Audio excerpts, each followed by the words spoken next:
There was a full house at the January 14th Committee of the Whole meeting, all because of a single agenda item, a recommendation that the city begin to explore the demolition of all buildings at the Industrial Heritage Centre site, something that took the tenants by surprise.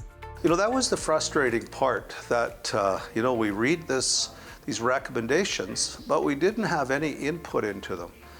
And, I think it's imperative that the city communicates better, to communicate with the people that volunteer their time to make this community what it is. Some of the recommendations from the report that was made really sounded like, the deal was done. The recommendation to begin to explore demolition came from city staff and was based on a condition report of the structure.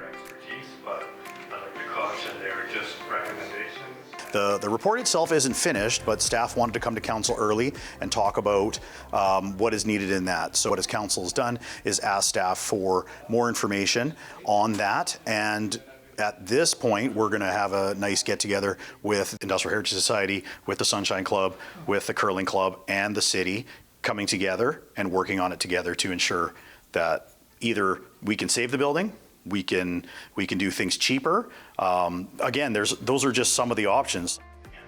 But whatever option is decided on will dramatically affect all three tenants: the Sunshine Club Woodworking Shop, the Alberni Valley Curling Club, and the Industrial Heritage Society, which maintains and displays a sizable collection of artifacts.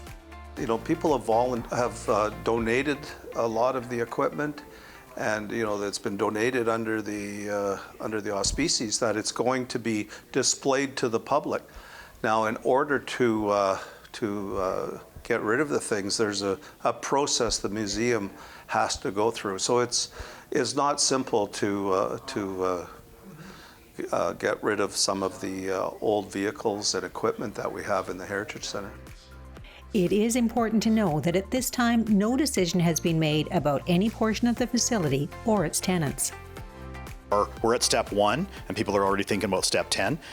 It is council that has to look at all the options. However, we have the ability to sit down with those user groups and plan out how we're going to take care of this building, and if there's a possibility to take care of it, and if there isn't a possibility to take care of it, then we know what the next option will be.